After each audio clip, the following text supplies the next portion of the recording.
नमस्कार मित्रों, आप सभी का स्वागत है हमारे YouTube चैनल लक्ष्मी जी में। श्रावण मास के शुक्ल पक्ष की तृतीया को सावणी तीज या हरियाली तीज के नाम से जाना जाता है।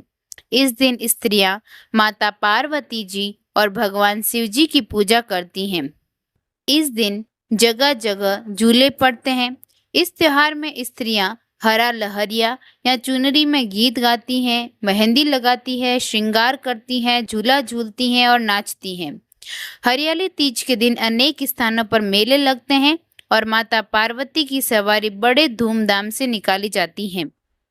इस साल हरियाली तीज 7 अगस्त बुधवार को मनाई जाएगी। हिंदू पंचांग के अनुसार सावन शुक्ल पक्ष की तृतीया तिथि को सौभाग्य प्राप्ति के लिए तीज मनाते हैं। इसे अखंड सौभाग्य की प्राप्ति वाला व्रत माना जाता है। इस दिन सुहागिन महिलाएं पति की आरोग्यता और सुखी जीवन के लिए निर्जल व्रत रखती हैं। वहीं कुंवारी लड़कियां भी अच्छे वर की कामना के साथ इस व्रत को रखती हैं। मान्यता है कि भगवान शिव और पार्वती के पुनर्मिलाप के उपलक्ष्य में मनाए जाने वाले इस त्योहार के बारे में कि मां पार्वती ने 107 जन्म लिए थे भगवान शंकर को पति के रूप में पाने के लिए। अंततः मां पार्वती के कठोर तप और उनके 108वें जन्म में भगवान ने पार्वती जी को अपनी पत्नी के रूप में स्वीकार किया। तभी से ऐसी मान्यता है कि इस व्रत को करने से मां पार्वती प्रसन्न होकर पतियों को दीर्घायु होने का आशीर्वाद देती हैं। हरियाली तीज की व्रत कथा को पूरा सुने, आधा अधूरा ना छोड़ें। आप हमारे चैनल पर नए हैं तो चैनल को सब्सक्राइब करें, बेल आइकन प्रेस करें। हरियाली तीज की कथा। शिव जी ने पार्वती जी को उनके पूर्व जन्म का स्मरण कराने के लिए तीज की कथा सुनाई थी। शिव जी कहते हैं, हे पार्वती, तुमने हिमालय पर मुझे वर के रूप में पाने के लिए घोर तप किया था। अन्न जल त्यागा, पत्ते खाए, सर्दी गर्मी बरसात में कष्ट सहे। तुम्हारे पिता दुखी थे। नारद जी तुम्हारे घर पधारे और कहा, मैं विष्णु जी के भेजने पर आया हूँ। वह आपकी कन्या से प्रसन्न होकर विवाह करना चाहते हैं। अपनी राय बताएं। पर्वतराज प्रसन्नता से तुम्हारा विवाह विष्णु जी से करने को तैयार हो गए। नारद जी ने विष्णु जी को यह शुभ समाचार सुना दिया, पर जब तुम्हें पता चला तो बड़ा दुख हुआ। तुम मुझे मन से अपना पति मान चुकी थी।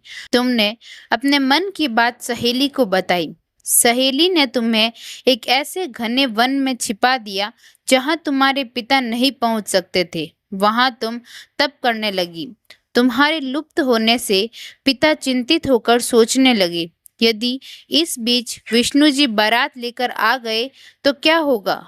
शिव जी ने आगे पार्वती जी से कहा, तुम्हारे पिता ने तुम्हारी खोज में धरती पाताल एक कर दिया, पर तुम न मिली।